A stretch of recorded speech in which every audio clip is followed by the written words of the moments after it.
subscribe, like, and share. Kemudian tekan tombol loncengnya agar Anda tidak ketinggalan video-video terbaru kami. Halo, Assalamualaikum warahmatullahi wabarakatuh. Ketemu lagi dengan saya, Seto Handoko. Kali ini saya akan menyampaikan materi pembelajaran tentang menggambar ilustrasi bagian yang pertama. Baiklah, bagaimana kelanjutan materi ini? Ikutilah terus video saya berikut ini.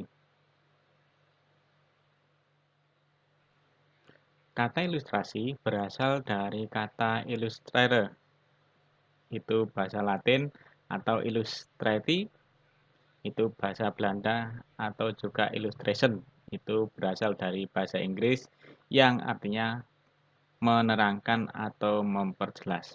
Nah, dalam bahasa kita, bahasa Indonesia, bahwa gambar ilustrasi adalah karya seni rupa dua dimensi yang bertujuan untuk memperjelas suatu cerita atau suatu pengertian. Nah, kemudian tujuan dari gambar ilustrasi tentunya yang pertama untuk memperjelas informasi atau pesan yang akan kita sampaikan.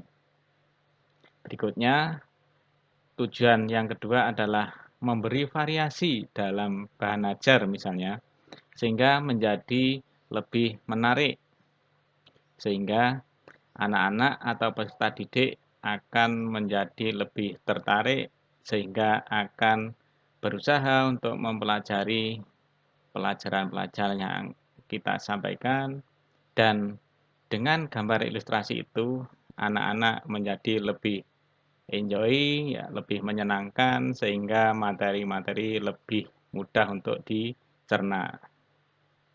Kemudian tujuan yang ketiga adalah memudahkan para pembaca dalam mengingat konsep ataupun gagasan.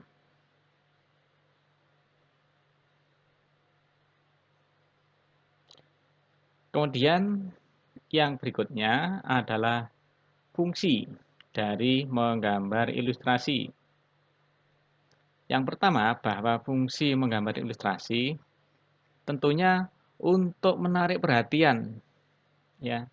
Jadi misalnya kita mempunyai sebuah bacaan atau buku dengan kemasan yang bagus, yang menarik, yang disertai dengan ilustrasi, maka orang yang melihat atau siswa yang melihat itu akan menarik, sehingga akan berusaha untuk membacanya dan mengetahui isinya.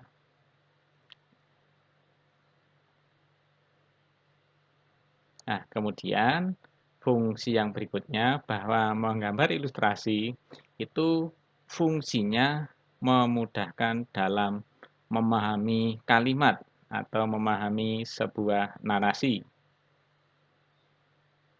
Nah, fungsi berikutnya yaitu mengekspresikan ide atau pikiran kita ke dalam visual atau gambar tersebut, sehingga apa yang kita idekan itu tersampaikan kepada masyarakat atau kepada pembaca. Nah, berikutnya bahwa fungsi dari menggambar ilustrasi juga bisa menjelaskan secara singkat sebuah tulisan atau cerita. Jadi contoh di bawah ini misalnya dibuat menjadi kalimat, itu akan lebih panjang. Misalnya, kalau simbol seperti ini, bisa juga itu diganti dengan kalimat sebentar lagi, atau Anda akan sampai pada rambu-rambu, atau Anda akan melewati rambu-rambu lalu lintas. Nah, kalau dibuat kalimat dan ini dipasang di pinggir jalan, maka akan terlalu panjang, sehingga cukup dibuat ilustrasi berupa simbol-simbol seperti ini, sehingga mudah untuk dimengerti. Demikian juga seperti contoh yang berikutnya ini. Contoh di sini, ini kalau dibuat kalimat, ini juga panjang. Nah, mungkin bisa diganti dengan Anda melewati daerah yang rawan longsor.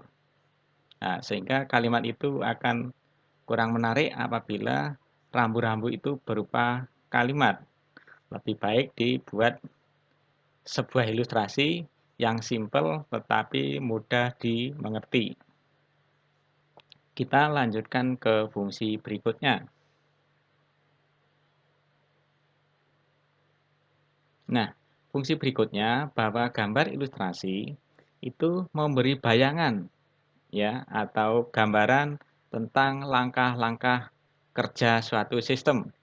Nah, seperti contoh di slide ini misalnya sebuah kinerja atau langkah-langkah kerja dari e-rapor. Ya, jadi e-rapor seperti yang sudah kita kenal ya bahwa sistem kerjanya bahwa e-rapor itu diinstal di sebuah server. Nah, kemudian bisa diakses melalui klien ya atau melalui komputer klien ya dengan menggunakan kabel atau dari server itu dihubungkan ke sebuah access point ya di mana access point ini merupakan WiFi yang bisa menghubungkan e-rapor ini ke klien-klien tanpa menggunakan kabel. Ini contoh dari fungsi gambar ilustrasi ya, yaitu memberikan bayangan langkah-langkah kerja. Kemudian fungsi berikutnya dari gambar ilustrasi adalah sebagai sarana untuk berkomunikasi. Jadi antara pihak produsen kepada konsumen. Atau dalam hal ini misalnya ini saya contohkan TVRI ya. Jadi dia itu mempunyai sebuah program untuk ditayangkan ya. Dia menyampaikan melalui gambar ilustrasi ini ya bahwa di TVRI itu akan ada acara terkait dengan anak-anak, terkait dengan pembelajaran, yaitu belajar di rumah. Nah, sehingga dengan ilustrasi ini, para pelihat atau pemirsa akan menjadi paham terkait apa yang akan disampaikan oleh sebuah stasiun televisi ini. Kita lanjut. Nah, fungsi berikutnya bahwa menggambar ilustrasi itu bisa meningkatkan nilai estetis sebuah gambar atau sebuah tulisan. Nah, apabila kita mempunyai sebuah informasi yang akan disampaikan, ya, misalnya melalui poster, ya, sebaiknya berilah poster tersebut dengan gambar ilustrasi sehingga bentuknya atau visualnya atau tampilannya lebih enak dan mempunyai nilai estetis yang tinggi sehingga akan menambah daya tarik orang yang melihatnya. Nah, kita lanjutkan sekarang unsur-unsur menggambar ilustrasi. Yang pertama, tentunya unsur-unsur yang utama adalah manusia. Ya, dalam hal ini adalah bentuk dasar manusia ya. Jadi cara menggambar manusia dasarnya adalah misalnya ini kalau di usia anak-anak bahwa gambar manusia itu ukuran tingginya adalah 4 kali kepala dan seterusnya sampai seorang dewasa ukuran tinggi ideal manusia itu adalah ini 1, 2, 3, 4, 5, 6, 7, 8 ya, jadi ukuran tinggi manusia dewasa adalah 8 kali kepala. Itu untuk ukuran orang-orang Asia Tenggara seperti kita. Nah, kalau orang Eropa bisa saja 9 kali kepala. Kemudian unsur-unsur yang berikutnya adalah bahwa unsur gambar ilustrasi tentunya yang lainnya ya, yaitu binatang atau hewan ya. Disusul unsur yang lainnya adalah tumbuhan ya. Ini merupakan unsur-unsur utama dari menggambar ilustrasi. Setelah unsur-unsur menggambar ilustrasi, kita lanjutkan ke bagian berikutnya, yaitu jenis-jenis gambar ilustrasi.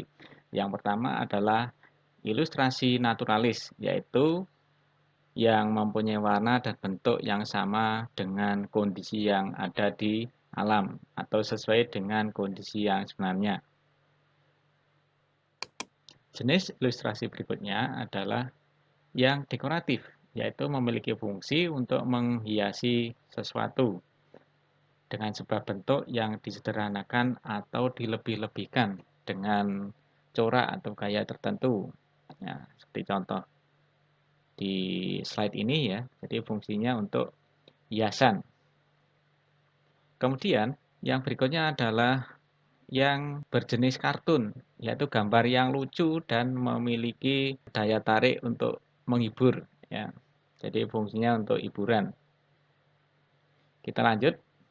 Jenis ilustrasi yang berikutnya adalah yang berbentuk karikatur, yaitu berupa sindiran atau kritikan yang penggambarannya terdapat penyimpangan proporsi tubuh, jadi tidak sesuai dengan proporsi tubuh yang ada ya, dibuat lebih lucu ya, tetapi isinya adalah sindiran atau kritikan. Berikutnya cerita bergambar, yaitu gambar atau komik yang diberi teks. Ya, seperti contoh ini dengan teks dan gambar, cerita itu akan mudah dipahami. Berikutnya yaitu ilustrasi sebuah cover, bisa cover buku, majalah, atau sejenisnya, yang isinya merupakan rangkuman dari isi buku atau majalah tersebut. Ya, jadi yang saya contohkan ini misalnya adalah cover sebuah buku mata pelajaran ya dari seni budaya. Nah, tentunya ilustrasi yang ada di kulitnya atau di covernya ini merupakan rangkaian dari isi yang ada di dalam buku ini. Nah, kita lanjut. Kemudian ilustrasi yang berupa khayalan. Jadi ilustrasi ini biasanya digunakan untuk novel yang isinya cerita-cerita ya. Sehingga covernya pun atau ilustrasinya pun juga karangan atau imajinasi atau khayalan ya. Kita lanjut. Yang berikutnya ini adalah jenis yang banyak sekali digunakan oleh berbagai kepentingan ya. Untuk analisis data misalnya, yaitu berupa ilustrasi tabel atau diagram atau mungkin peta konsep ya. Ini termasuk jenis-jenis ilustrasi yang banyak digunakan oleh khalayak umum ya. Nah, setelah kita mempelajari tentang jenis-jenis dari gambar ilustrasi, berikutnya adalah latihan soal.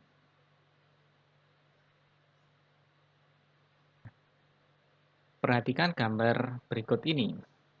Jadi kita diminta untuk menganalisis gambar mana yang merupakan gambar ilustrasi. Mulai yang pertama dulu. Ini adalah cover buku, ini merupakan jelas-jelas ini ya bagian atau jenis-jenis dari gambar ilustrasi. Kemudian disusul yang kedua, ini adalah sebuah poster yang juga isinya bercerita. Ini tentunya bagian dari gambar ilustrasi juga. Nah, kemudian yang ketiga. Yang ketiga ini memerlukan analisis yang lebih dalam ya, sehingga ini menimbulkan multitafsir bagi orang yang melihat. Karena ini memang adalah imajinasi dari si pembuat karya ini atau ungkapan isi hati dari pembuat karya ini. Sehingga ditafsirkan macam-macam atau yang berbeda-beda dari orang yang melihatnya. Kemudian yang keempat, ini juga merupakan karikatur yang tentunya juga ini bagian atau jenis-jenis dari menggambar ilustrasi. Sehingga jawabannya selain gambar 3. Ya. Kalau kita lihat di sini berarti jawabannya adalah B. Nah, mudah-mudahan menjadi mudah. Nah, dimulai tadi pertemuan kita kali ini terkait dengan materi menggambar ilustrasi.